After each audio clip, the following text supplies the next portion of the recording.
It's Sunday, March 1, 2026. I'm Anthony Davis. Welcome to the Weekend Show, where we make the time to consider the news of the week. You can support my work and independent journalism at patreon.com/5minute news. Our guest today is a veteran Democratic political strategist, analyst, commentator, and author of the Hopium Chronicles on Substack. Simon Rosenberg, welcome back to the Weekend Show. It's great to be here with you, Anthony. Simon, I want to get your reaction in a moment to how the Democrats responded to the State of the Union speech. But first, let's just react to the news that the US has authorized the departure of non-essential government workers and their families from Israel as the threat of an American strike on Iran looms. I think the official line was that US citizens should consider leaving Israel while commercial flights are available. That was from the State Department. Donald Trump hasn't kind of really said why he wants to go to war with Iran. We're hearing just a small thing. We're hearing that phrase, weapons of mass destruction might be the reason. What's your take on this?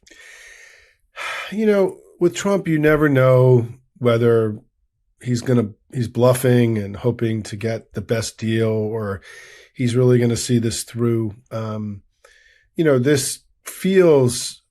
This came kind of out of nowhere, obviously. And, my view on this is that Trump has had this pattern where when he had a week or 2 weeks when he dropped and things weren't going well and that the sense of his strength and power was ebbing, that he then did something autocratic and wild and impulsive. And that this really began with his invasion of Los Angeles, which happened just days after Elon kind of ripped him apart on Twitter and his manliness was questioned. And so, to me, he's kind of like an addict where he needs to keep pumping the stuff into his veins to make him feel strong and powerful. But it isn't working. I mean, none of these kind of huge fascistic, autocratic plays that he's had have actually reversed his polling decline. And so, in fact, what I think they do is that I think that the country has clearly indicated they want a president and not a dictator. And that every time he acts like a dictator, he gets further and further away from the electorate. And so this to me feels incredibly desperate and dangerous. And, for a failing strongman who's looking for the next thing he can do to try to break the negative dynamic and restore his strength. The problem, as you pointed out, is that we don't really know why we're doing all this. And the weapons of mass destruction, it is amazing. I mean, it's almost comical that they are replicating almost word for word the same rationale for why we went into Iraq.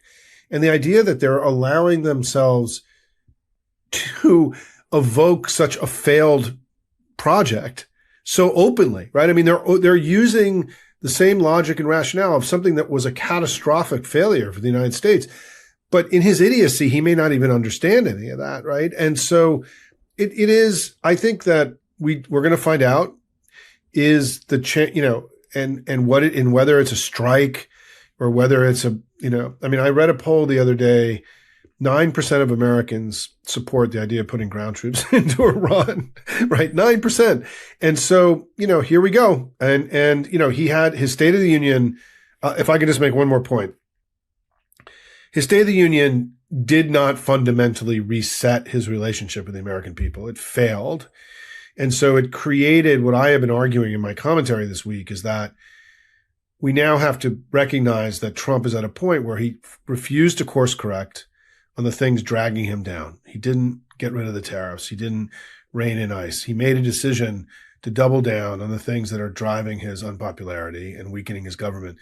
So it means that, he's going to do whatever it takes now to stay in power because he isn't taking the traditional route that you would take in a democracy, which is to do things that are popular and that actually help people. He's decided not to do that. So he's going to have to go this other route. And so I think we have to recognize that we're in a very, for the next 8 months, we're going to be in a place that's going to be precarious and dangerous for our democracy. But the fact that he doesn't care about the political implications suggests to me that he also doesn't care about the result of the vote. Now, we'll come to that a little bit later, because to me that's him kind of telling us that the midterms are not going to change anything for him.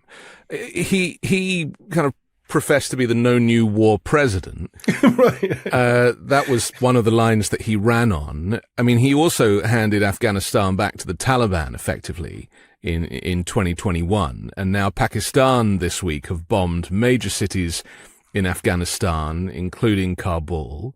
And Islamabad's defense minister has declared that the hostile neighbors were in a state of open war now. I mean, you can trace all of these things back to Donald Trump and his decision-making.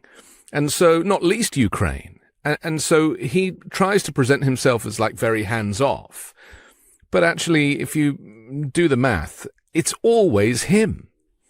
Or the violence in Mexico this week, right? Yeah. I mean, no, look, he's, how do you describe all of this really in simple, plain English to people? Is that he's this kind of incredible combination of malevolent and ignorant and impulsive and vainglorious and narcissistic and also delusional. I mean, I think, I am a student of Ruth Ben-Ghiat and others who have studied strongmen. And, like Putin believed he was going to get to Kyiv in 3 days. I mean, I think he really believed that.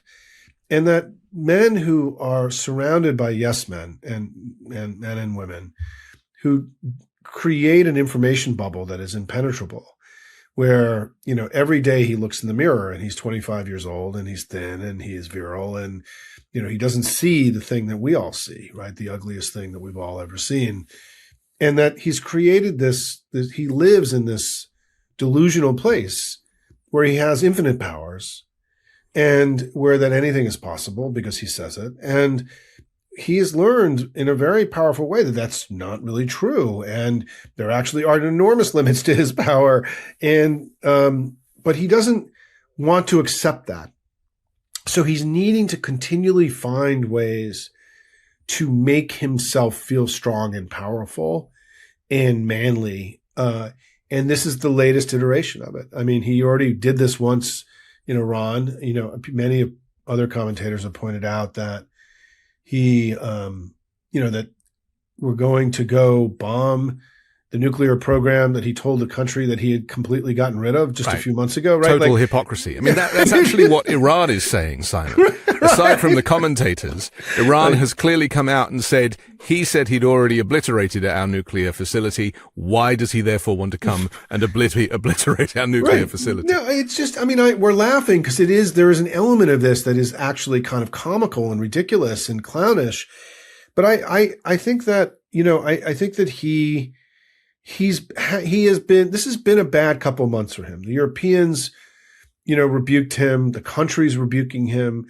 His big central projects, the tariffs and, which were invalidated by the Supreme Court, ICE, his sort of the other big kind of central project of his presidency, which is, what Greg Sargent calls the massive ethnic cleansing campaign in the United States, is also unraveled in ways that I think is kind of still that they don't really believe, right? I mean, I still don't think they really totally believe that the country has turned on them the way it has. And I think that he's looking for a place where he can get wins because he's had so few of them.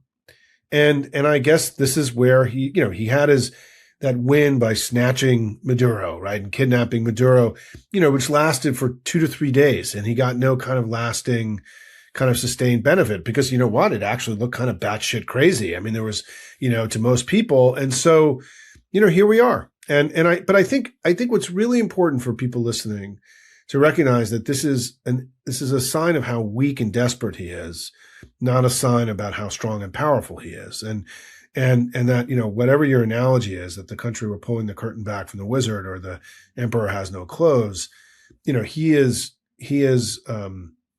failing. His government, the inflation numbers that happened on Friday were a confirmation of the abject failure of his entire economic program, right? And so what we're stuck with is that, he's like, are you my mother? He's running around the world trying to find something that makes him strong and powerful, which makes him unbelievably dangerous.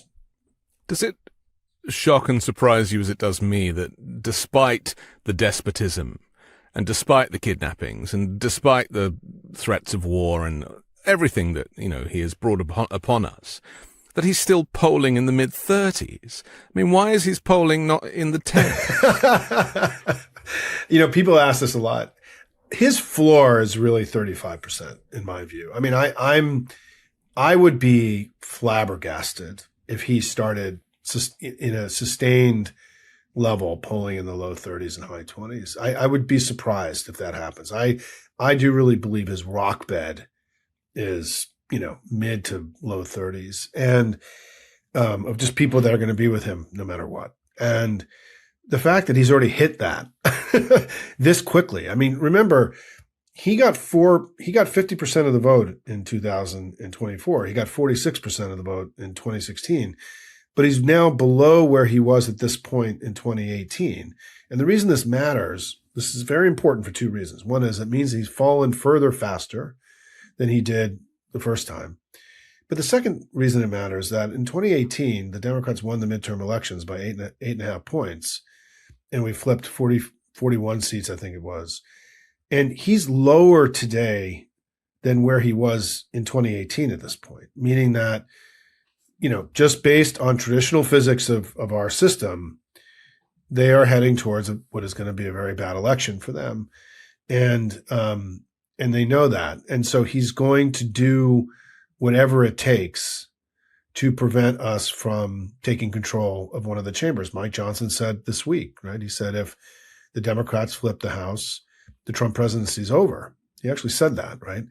I don't think that Trump and Vladimir Putin and their allies, Elon Musk and others, are interested in the Trump presidency being over.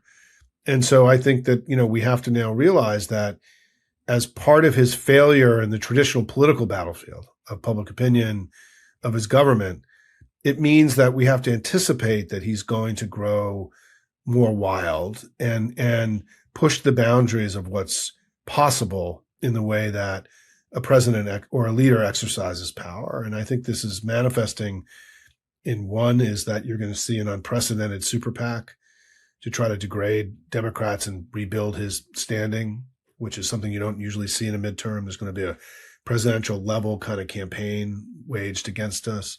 Second is that he's going to continue to put tremendous pressure on the legacy media, acquiring legacy media, putting pressure on the platforms to control the information debate. Again, that's an unprecedented effort. Third is that the government has disabled all the tools that it had to prevent foreign governments from interfering in our discourse and our elections.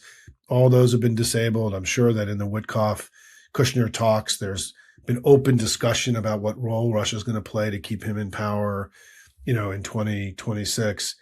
And then finally, he has all the ways that he's going to try to prevent there from being a free and fair election in 26. And so all of a sudden, we've got this sort of traditional election that we all go through. And then there's this other thing that's happening of where, the battlefield is changing and evolving in a way that he has to, because he can't win the election in a traditional way.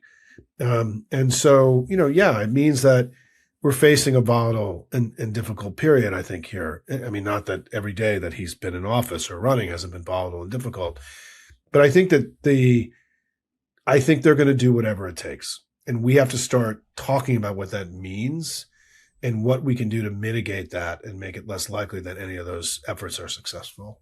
So let's talk about Democratic strategy for a moment. Yeah. I mean, Democratic polling is not that much better than Donald Trump polling, unfortunately. It hasn't been. I mean, there's been a little bump recently, but the State of the Union speech and the Democratic response to it, to me, was an example of a party that is still quite split, in as much as Hakeem Jeffries wasn't really able to make a decision as to whether people should attend the speech or not attend the speech. He was kind of like, well, okay, do what you want, but don't make too much noise, which is a very weird diktat from my perspective. I personally wrote a Substack saying, please, no one attend that speech, because that's how you hurt Donald Trump the most, when he sees half the chamber empty and he can't use Democrats as a prop. And he ended up doing that, didn't he? He was, toing and froing with Ilhan Omar and others and taking advantage, even of Nancy Pelosi at one point, taking advantage of them. And then, of course, you have the counter protest, which again was great, but it could have been, I don't know, indoors would have helped. I mean, you know, it was cold. People were cold.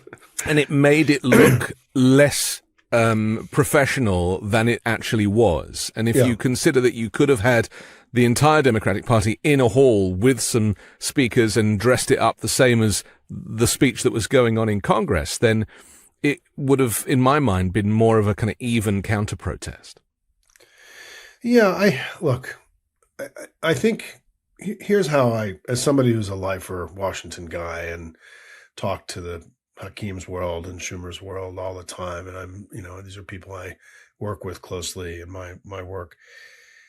I think the way that I would explain what you're raising is that people are in various stages of acceptance that the old ways just don't apply anymore. And that I think that if you live in these hidebound institutions like Congress that are some of the oldest institutions in the country,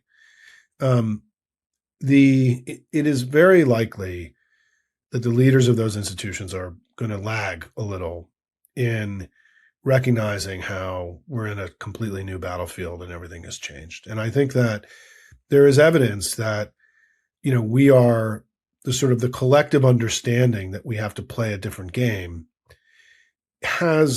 this is not absent from the discourse. It may not be everything we want it to be, but, the Democrats are now, they didn't go along with DHS funding, right? I mean, DHS has run out of money and there is no negotiation happening, right? Trump is not negotiating. This was, we stepped into our power and said, we're going to rein in ICE and that's the only way we're going to do this. I think that you have seen us very successfully execute in elections of all kinds, all across the country, which is really important because that could have been otherwise, right? I mean, and we've won some of these by enormous margins. We just flipped red districts in Texas and Louisiana for F's sake, right? Like stuff that doesn't really ever happen in our politics. So that's going well.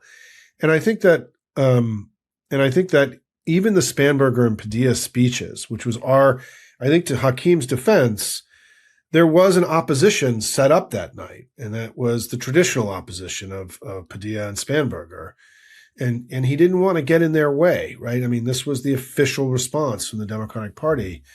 And you can debate whether that was sufficient or there should have been some other stuff, but there was nothing, right? And I think that they did a really good job. I thought that Spanberger's language was a huge advancement for sort of the establishment Democratic Party because she was openly talking about the Mad King, the corruption, the dictatorship. I mean, all the things that, frankly, we've been critical of the party about sort of not diving in. The affordability agenda is also an agenda where you can play it safe. The stuff where you're going after his wannabe dictator and his corruption, that stuff that's sort of new terrain. She just went there, right? Like there was nothing holding back. She was talking about patriotism. I mean, that speech was a speech that, frankly, I've been wanting from an establishment Democrat since the spring of last year. And it finally happened. And Padilla's speech, I mean, he openly talked about Trump stealing the elections in the speech, which is also something that we've not heard from the establishment party. So I think that my own view from, being a lifer and maybe a glass half full guy and not a glass half empty guy. And I think we can I realize that not everybody agrees with what I'm saying here, right? Is that I think there's a lot of evidence that they all get it now. I mean, Dick Durbin gave a speech on the Senate floor 2 days ago, and Dick Durbin has not been, a leader in this moment. He's been a little bit of a laggard. He gave a speech about DHS saying, I want everyone who works at DHS to realize that if you committed crimes, when we're back in power, we're coming after you. I mean, I was honestly like, okay. I mean, I was sort of there 9 months ago, but, having the number 2 Senate Democrat who's known for sort of being a conciliatory guy, sort of laying out, saying like, we're going to prosecute all you mother effers, right?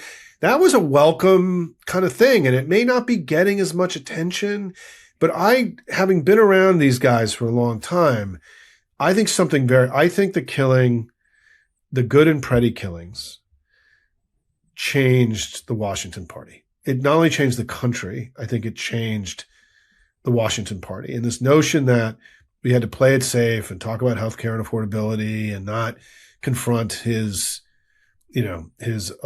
escalating, autocracy or authoritarian impulses, that's gone now. And whether we're as far along as people want, whether they're going to do everything exactly the way we would want it, right? I think this decision to boycott the State of the Union is just a really hard call, frankly, just given the pageantry and the history of that. And I'm a little bit more forgiving of Hakeem on this one than others, because I think it's just one of those things. You don't want to look like you're tearing down traditions. So it's okay to endorse fascism because of protocol? No, I think it's not that. Is that it's also endorsing our democracy. I mean, I think this, look, I think what I'm saying is, in all likelihood, Anthony, you and others are not going to agree with our leaders and all the decisions they make.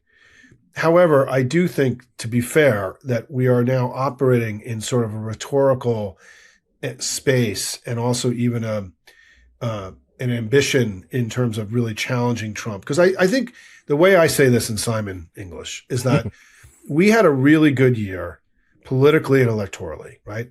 We had an incredible year electorally, way beyond anything any of us imagined. And politically, we had a good year because Trump is degraded. And that was necessary, insufficient, right? But necessary for any version of getting us to the other side of this. The public withdrawing the consent of the governed was really important, and that's happened. What we did not do well in 2025 was we didn't do enough to stop the harms that he was doing to the country. And I think we accepted too much. We didn't fight hard enough on the vaporizing of USAID and all the, Doge and everything else. I think that has changed. And I think that this issue about what happened in Minnesota, largely because of the courage of the people of Minnesota and those who frankly gave their lives to this, has given the Democrats in Washington a level of courage that they didn't really have 6 months ago, 9 months ago, in my view, right? And so let's see. I mean, I think things have changed. Will they be as far along as you and many others want? I don't know, but I think you have to have an understanding that they are running very old hidebound institutions that are struggling to adapt to the modern realities we've been describing. But I think there is momentum now, and there's momentum because of pressure from all of us. I mean, the critical piece of this is that the people of Minnesota demonstrated through their bravery and courage what our leaders should be doing. Our phone calls that we make to the House and Senate Democrats every day, demanding that they, be more ambitious. This stuff really matters. And so, yeah. And when I give my talks, what I say is the real hero of this last year have been the American people who have gone out and just said, we're democracy and our freedoms and our liberties are not going to, we're going to fight with everything we got through No Kings, through Minnesota. You've seen incredible bravery and courage from the American people. I think our leaders are, working very hard to catch up, but they may not catch up as fast or as comprehensively as you may want, my brother. I guess from my perspective, just from, growing up around European politics, that there is, maybe more fight because the threat of fascism is only just behind Europe in its history. And there still is very much this concept of it can't happen here, and yet it is happening here. Yeah. And just, when you get to the point of American citizens being executed by the federal government in the street on video, and that is still not enough for people to boycott the State of the Union, or just to step it up to a level at which it's like, okay, this is done now. I just personally cannot see what is worse than killing people in cold blood like that. So what I'll say is that I agree with you about strategy, and there may be disagreements about tactics, right, along the way. But what you said is very important, and I think this is actually very critical to understand why the collective response in the country has been slower than it needed to be. And not just with our political leaders, also with business leaders and universities. I mean, we're not alone. Is that I do think American exceptionalism is part of what's happening here, which is that we believe things like that happen other places. And I think that we have been slow to recognize. And to your point, we don't have recent history in the narrative and story of the country of a figure like Trump. We've never really had a political figure like Trump in all of our history. Future generations will now have that. I mean, I've been struck. My son studied in Italy for a year and a half, and it's amazing how when you're there, they talk about, well, during the fascist period, this happened and this happened, right?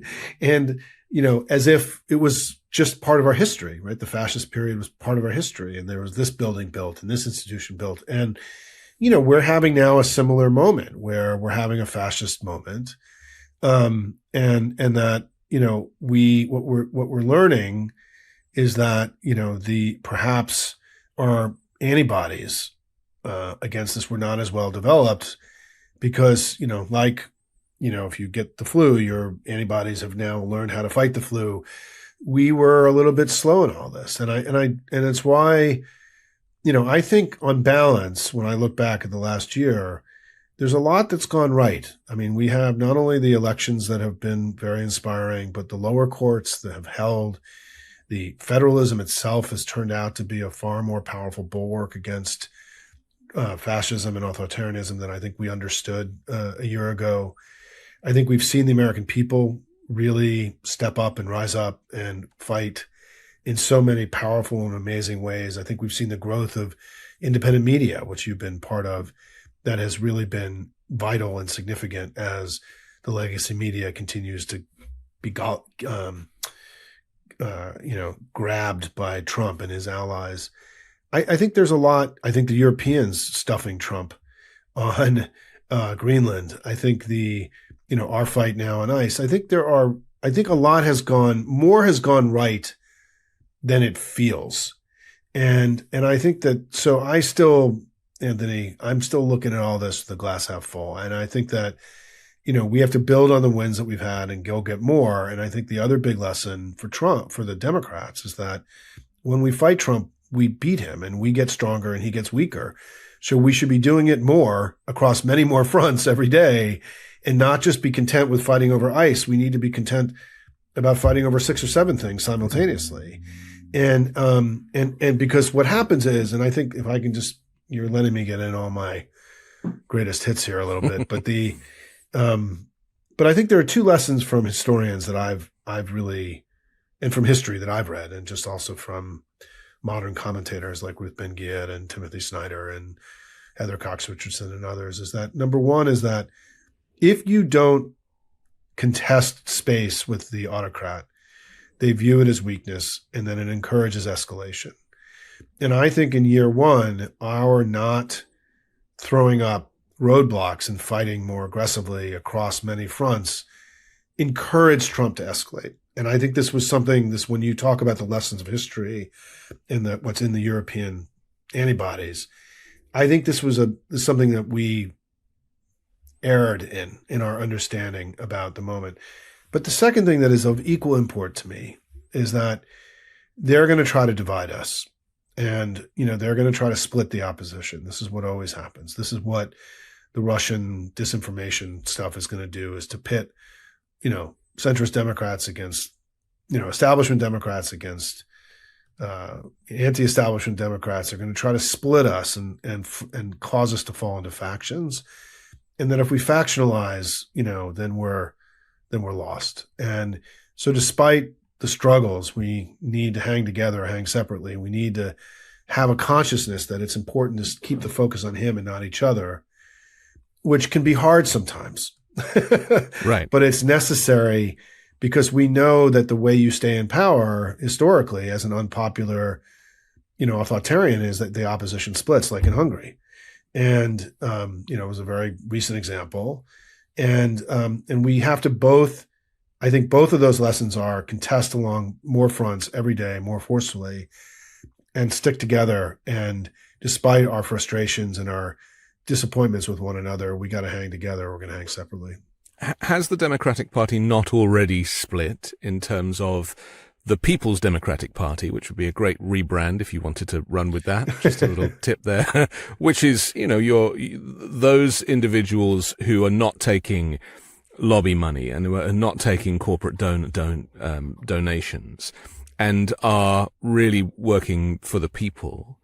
And then obviously those who might even be seen at the top of the party, who are still relying on these vast corporate donations and their kind of APAC connections. I mean, is that not a split that people see quite clearly? I think there's a difference between there being divisions and coalitions and factions, right? I think there's a difference between us having arguments and us fighting with each other, right? And I don't think that I call it the No Kings wing is sort of the term I use, is that the No Kings movement, which I think has really been this deeply animating and powerful movement, and the establishment party, if you want to sort of do a rough, we probably really will split into like 6 or 7 different groups, but I mean, just roughly those two.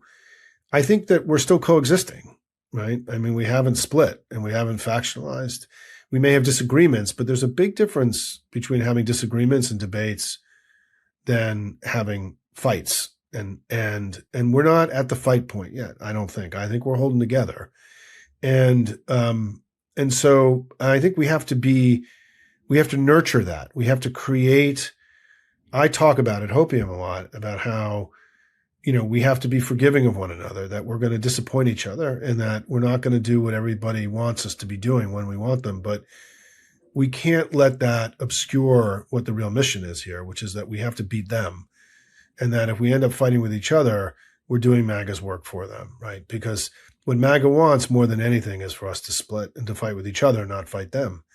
And part of what I was just saying is that we have to fight them more, not less, right? And so, I think this is hard. And I mean, I think everything I'm saying, Simon, it may sound really good, but it's actually, I'm really pissed. It's Congressman so-and-so, and I get it, but we have to stay focused on the mission here. And the mission is that we need to hang together, or we're going to make it far easier for him to stay in power for a long time. I have a new friend named Claude. Claude AI has become my new friend, and Claude Anthropic, which is acting like a very virtuous enterprise these days. And I asked Claude to pull me up the other day how long various regimes in the world had been in power. And, some of the Middle Eastern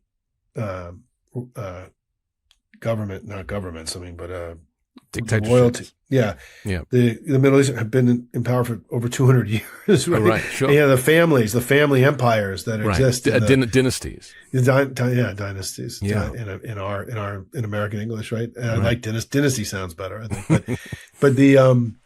But Syria, the Assads were in power for 53 years. The Cuban government's been in power since 1959. Venezuela was since 1979. Mm-hmm.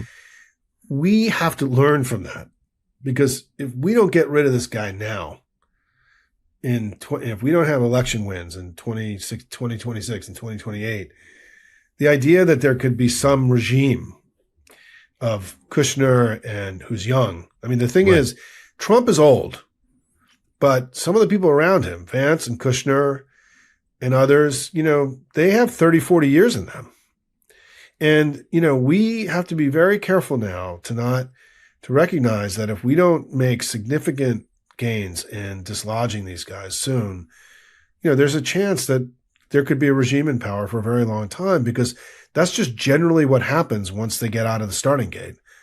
And so I'm haunted. There are a few things that haunt me every day. One of them is the 53 years of Assad and the many since 1959 for Castro, and what happened in Venezuela. Because even look what happened with Maduro, right? We snatched Maduro, but we kept the regime in place, which is a sign of how hard it is even for our government to remove an entrenched autocratic regime, in a country like Venezuela. He didn't even try. He just took the friggin' oil. But isn't that because Trump is actually on the side of the Maduro regime, no matter who is leading it, in the same way?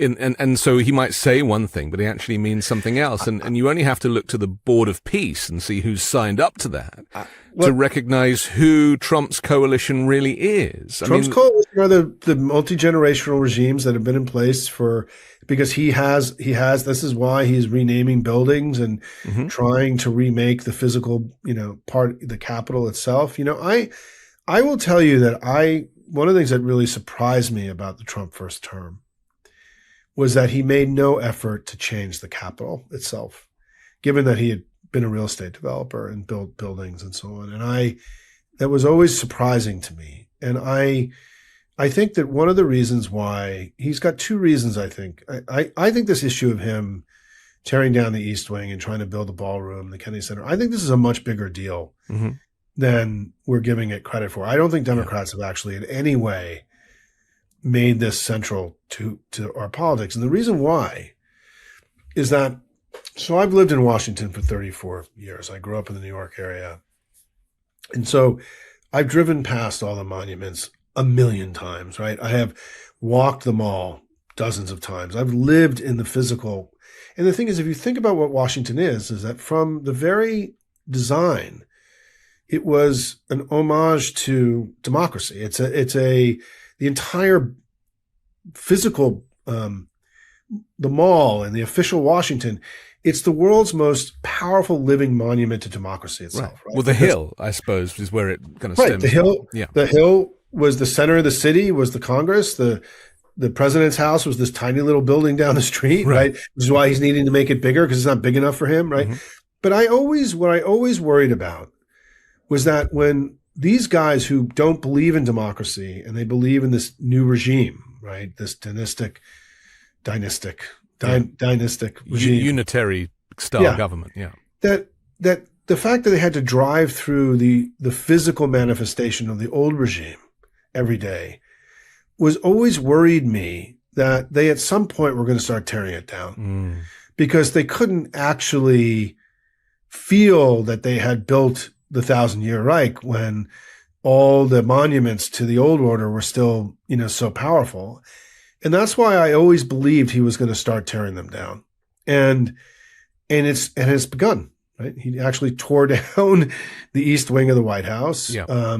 And he's, now talking about, he announced yesterday that he's going to rebuild and remake Dulles Airport. That's right. The Kennedy Center needs 2 years of renovations. Kennedy Center needs 2 years. And some of this is like a dog peeing on their territory, but there's a darker project behind this, which is that they have to eliminate, and because I think the two, monuments that are in peril are, now, because remember, the Kennedy Center is an actual living memorial to Kennedy the way that the Lincoln Memorial is, or the MLK Memorial or the FDR Memorial. It's the same.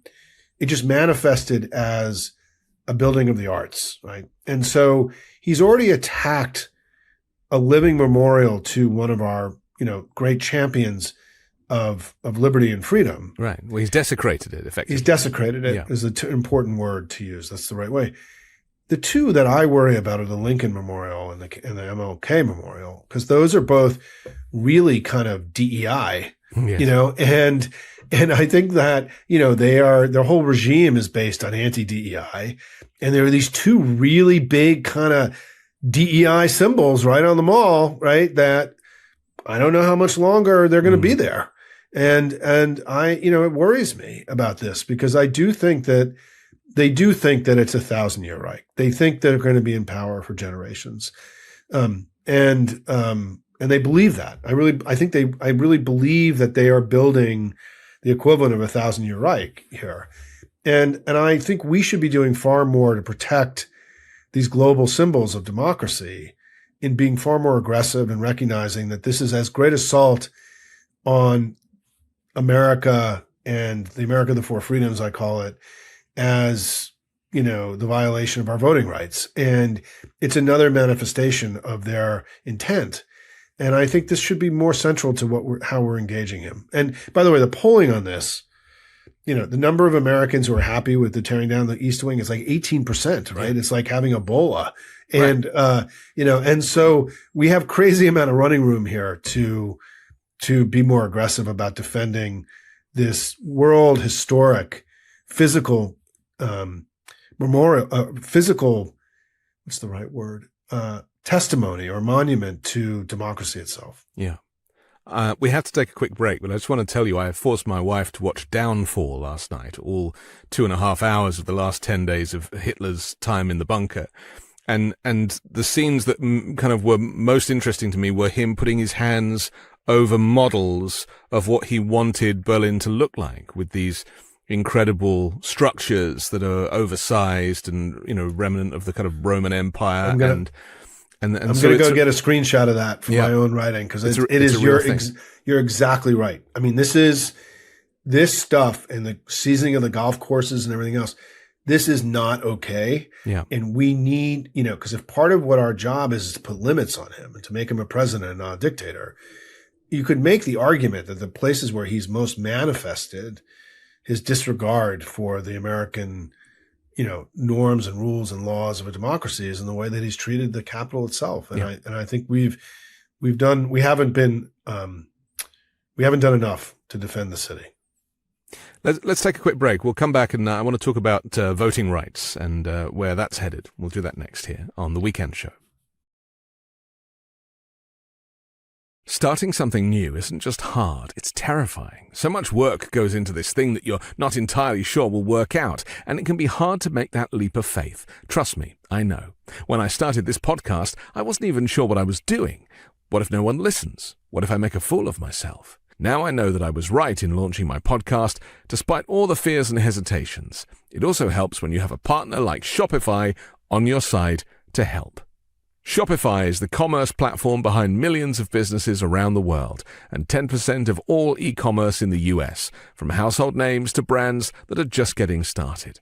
Get started with your own design studio with hundreds of ready-to-use templates. Shopify helps you build a beautiful online store that matches your brand's style. Get the word out like you have a marketing team behind you.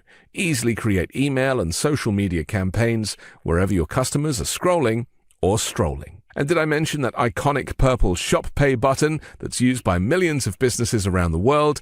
It's why Shopify has the best converting checkout on the planet. It also helps boost conversions, meaning less carts going abandoned and more sales for you.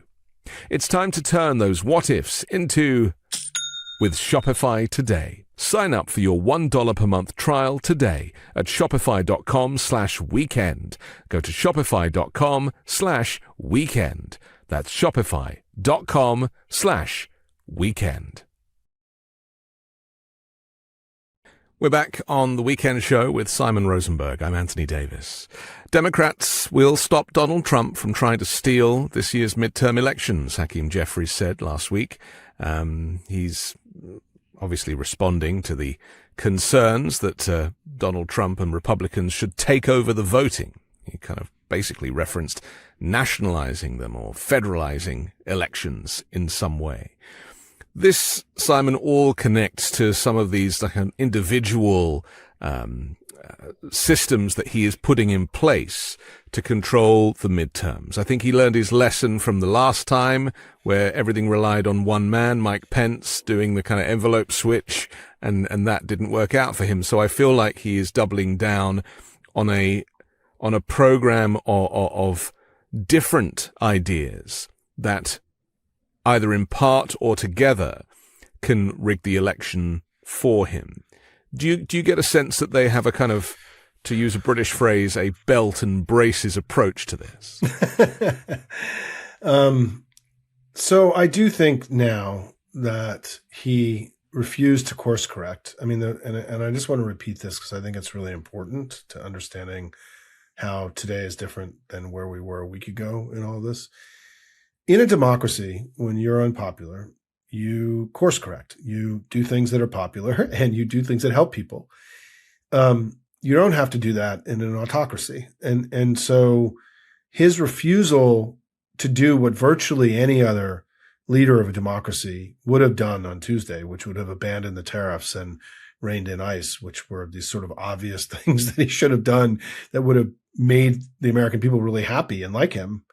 He refused to do it. And so therefore we have to anticipate that he's going to do whatever it takes in these illicit ways of staying in power. And I think that we have to really start openly talking about this far more. I think that there's been a concern that we're going to scare people and it may cause them to not, vote Show in up. this, and all this stuff. But I think we're past that. I don't think we really have an option. And I don't think that debate to me is kind of past us, because he did seize ballots in Georgia, and they have, and as Mark Elias, who's, the great lawyer for us, who's been fighting so many of these battles in the courts, said, you have to approach this. I was in a meeting with him recently. He said, you have to approach this that Trump is not going to relinquish power. Mike Johnson's not going to relinquish power.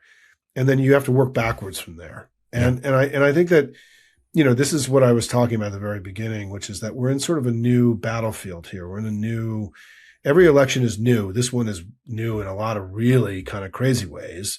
And that we're going to have to start working very hard to both understand what he's doing, to help educate our political leaders about what their tactics are and what they're imagining, to treat this, the way we would treat talking about healthcare, right? Which is that this is happening. How do we mitigate it? The good news is that the Democratic attorneys general are, working together to come up with legal strategies. They're also doing war rooms to game out what happens on election day. The Democratic secretaries of state are also doing preparatory war rooms and war gaming out. I also know that election officials from all over the country are doing similar kind of exercises. People are not sitting on their hands, right? This is not, but I think this is going to have to become more central to our collective enterprise, not something that, because I think one of the mistakes we often make about this is we kind of leave it to the lawyers, right? We think this is in sort of the legal domain. It's not. It's a political issue, right? And that, I joke that, we respect lawyers. So when we leave things to the lawyers and the law, that's a sign of respect. Republicans treat lawyers like they're garbage men, right? And that, law like it's an annoyance. And so they have a very different relationship to the law and lawyers than we do, right? And so this has always been in the political domain for them. And it's not in the political domain for us. And that has to change. And so one of the things, Anthony, and you will have very smart people come on here. And one of the things that in my reading, and I'm not, I've been working in electoral politics for over 30 years. So I am an expert in how our elections work, but none of us are really experts in how hostile governments overturn the will of the people. I mean, none of us in America, some of us do after 2016 when Trump brought in the Russian government to help him win and attacked the Democratic Party itself. And we saw the insurrection that happened in 2021 and Trump's attempts. But now we have to really start expanding our imagination about what's possible, and recognizing that there are two very powerful men in the world, and maybe three, that are going to do whatever it takes to keep Trump in power. One of them is Trump. The second is Vladimir Putin, because, the only way he wins the Ukraine war is with the help of the United States. And then third is Elon Musk and the other tech bros who have enormous amounts invested in the Trump regime. And I think that that world is going to do whatever it takes. And we know from, Russia's got a playbook, and the playbook includes all sorts of ways of undermining legitimate election results. And Trump is pursuing his own way. So yes, I think we're going to have to come together as a family to create kind of a clear sense of what they're doing. And I think at some point in May or June, Schumer and Jeffries and governors and other leaders are going to have to speak to the American people about what they think could happen, to start creating the antibodies, right? To create this sort of prophylactically sort of start helping prepare. Because we know from other countries that have been through this, that it is those kinds of efforts to educate the public about what is going to happen in advance and then say, see, we told you, and here it is essential in order to prevent this from happening and to not accept that this is going to happen. But I do think the likelihood that Trump is going to sort of give it all he's got to do this has increased dramatically given what he did in the State of the Union on Tuesday.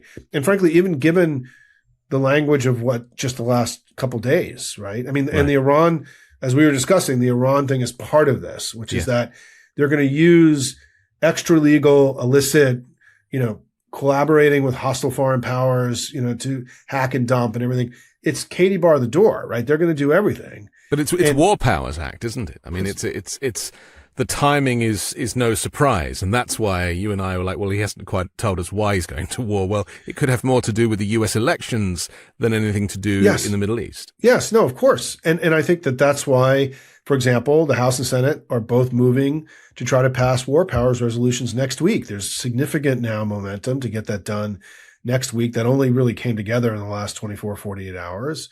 That's a good sign, right? That the House and Senate work together on this. Tim Kaine is once again providing kind of really essential leadership in this regard. And it's being carried in the House by the dynamic duo of Massey and oh my God, the congressman's name, I'm forgetting who he's been working with. Ro Khanna, the Khanna-Massey dynamic duo that they've become. MAGA smashing duo that they are. Right. And I think though that, but what's also important for people to realize is that none of this is going to be easy for Trump.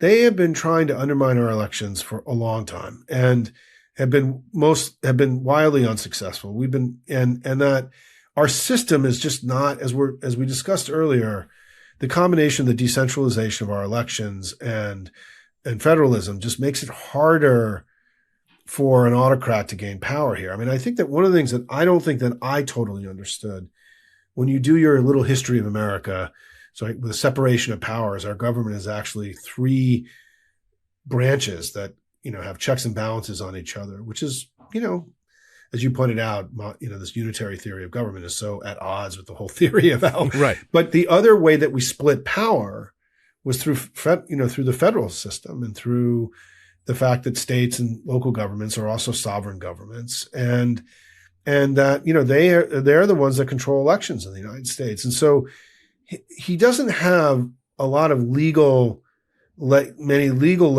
legs to stand on. But as you know very well, we cannot count on the Supreme Court to do the right thing here. And part of my worry is that the way they slapped him down on the tariffs gives them more legitimacy to do some of these other, deeply venal. So you're describing the Voting Rights Act and that line in the speech where we can't let it happen, John, and Trump points at John Roberts. Right. What he was saying was, I'm going to go use every tool in my toolbox to steal the election, and you guys got to get on fucking board, right? Yeah. I mean, that was what he was saying. And now, by the way, since you dinged me on the tariffs, you now have more running room to be with me on this other stuff, right? And so, which was the implicit, message and all that. And terrifying, really, though, to address the leader of the court in that way, a justice. We can't let it happen, John. I mean, it reminded me of the point that he did during the inauguration. Listen, I will tell you that on Tuesday night when I put out my first post State of the Union thing, and I was so tired, and I said I was going to write tomorrow, but I put a picture of John Roberts looking like a haunted man from Shakespeare, right? Like he had the Shakespearean kind of haunted look around him that, would have been appropriate in the stage in London. Yeah, and I would choose Dickensian. Actually, that's what I was getting from it. It was, but I mean, every picture he looked haunted. Yeah, right. 100%. Like literally, it wasn't one picture. It was just this series of photographs where he looked like a haunted man. And a lot of them did, actually. I mean, it wasn't just Roberts. I mean, a lot of those Supreme Court justices, including Amy Coney Barrett, had a look that I hadn't really seen before, which is that, that this is wrong and this is weird and things have changed. I think that his outburst, look, we have to assume that there's some way the White House talks to the court, right? And however that happens, and it's not appropriate and it's illicit, but there has to be a way they talk to each other. Thomas. And let's just assume that Trump knew the decision was coming down, because the decision on the tariffs was always the likely decision. And it wasn't because it was so blatantly, brazenly illegal and unconstitutional that in order to maintain the integrity of the court, they had to decide that way. And Trump pushed them too far. And Trump had a plan B very quickly, didn't he? He had a plan B very quickly. And the plan B was basically to tell the court to fuck off, and he's just reinstating the tariffs.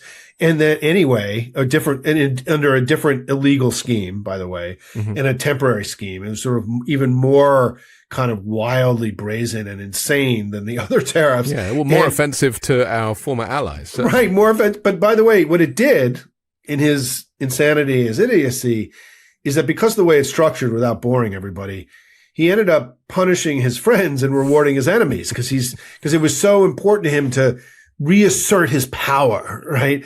And that, I think the court probably was a little shaken by the language he used about them. And that even in this circumstance that, for them to be the object of the attack means that, they went home and had dinner that night and friends of theirs came over and said, did you see the president attacking you by name today? And then, all of a sudden they were in the hot seat, right? That other people have been in. And I'm sure it was uncomfortable for them because, they have to be aware, all of them, of their complicity in creating this monster. Yeah. And Gorsuch's ruling was actually kind of fascinating, right? Because Gorsuch has often been on the extreme end of the court.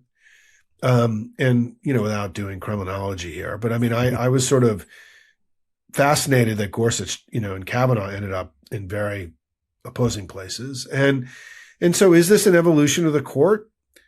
Who knows? Is this a effort to sort of salvage any kind of professional reputation for them? Probably. Is this a way of them now executing on a bunch of truly extremist, terrible stuff because they've kind of bought this repurchased legitimacy, at least for a few, weeks? Yeah. I mean, I worry that what this allows Roberts and the court to do is to continue this unraveling of our democracy in a way that, because they bought a little bit of legitimacy for a little while. And so an illegitimate enterprise bought, perhaps a few months of legitimacy. And so I think that, the way I view this is that what Democrats cannot allow is we cannot allow ourselves to wake up again the day after the election and be shocked and surprised. Mm. And that the time for being surprised by his venality, his malevolence, his ambition it's over now. Like he's just told us everything that we need to know about everything, right? Yes. And now it comes up to us to mount, because I wrote a piece on Friday in Hopium about the centrality of strong and weak to everything in our politics, that Trump sees everything through that simple prism, that he's strong and we're weak, or he's winning, we're losing. It's this very kind of simple, simplistic sort of way of seeing the world. And that we have to be more conscious about the need to be strong and to make him weak. And to me, the most important way that we do that is by fighting him. And by showing that we are tough enough to deliver for the American people. The ultimate test of that may be about whether we can prevent him from stealing the election and whether we're strong enough to mount a firm enough opposition to allow the votes and the will of the people to be carried out. If we can't deliver that, then we are undeserving of the support of the American people. And right. So I do think this is now an incredible kind of test. We're being given a test here. We have to pass it for the good of our country, for our freedoms and our liberties, but we have to pass it in order to regain the trust, I think, and admiration of the American people who have begun to doubt, not in our intentions. I think that they believe that Democrats are well-intentioned and that we want to do the right thing, but they don't know that we're strong enough to deliver for them and that we don't have the ability to overcome oligarchy and inertia and corruption and all the things that hold back good things from happening, and that we need to, it may be that the ultimate test of that is that is this ability for us to deliver a free and fair election in 2026.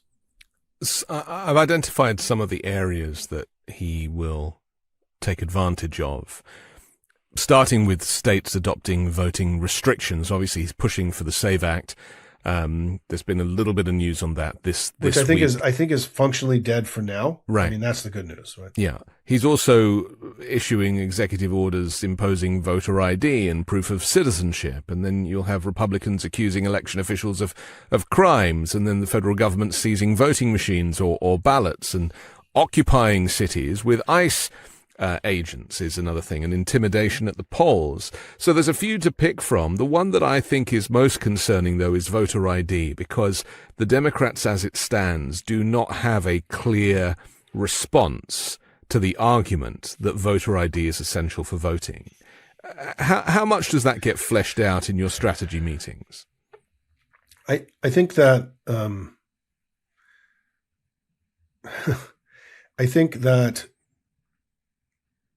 we have to sort of do a reset here and to start imagining something far more ambitious and aggressive than I think was in the early stage planning, because his desperation has grown so much. And so the good news is we have time. I mean, it's late in the cycle for some things, but not for this, right? This is still like we're not behind on this, because there has been a lot being done already. I think, to me, the thing that has to get created is a version of what you're asking about, which is, how do we talk about all this?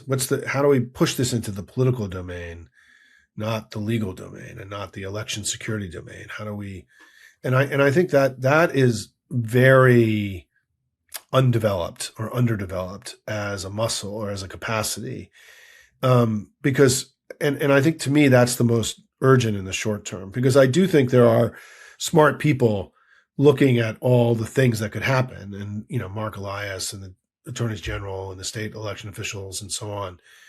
But we have to develop a language and a vocabulary to talk to the American people about this that simply doesn't exist right now. And that Alex Padilla began that process on Tuesday. Spanberger was more indirect about this than she was direct, but Padilla was very direct in his remarks about this. And that's one of the reasons I come away, Anthony, about just where we are. And I know we're hitting time here.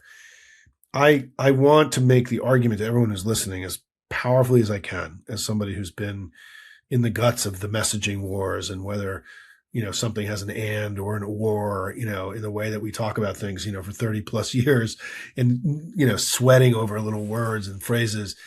Those two speeches were a huge leap forward in our narrative and rhetorical frame for these elections, and created a lot of space that we didn't have. And it's why I just encourage all of you in the coming days to listen and watch both speeches, to read the transcripts. On the Hopium site, I have very easy links to go to read them, because I do think that you will be, if part of your concern is that we're not fighting hard enough and that we haven't found that higher gear that we need for our democracy and our freedoms, you'll be heartened by these speeches if you haven't, because it felt to me like the kind of muscular Democratic Party that we need right now to be able to overcome all of this.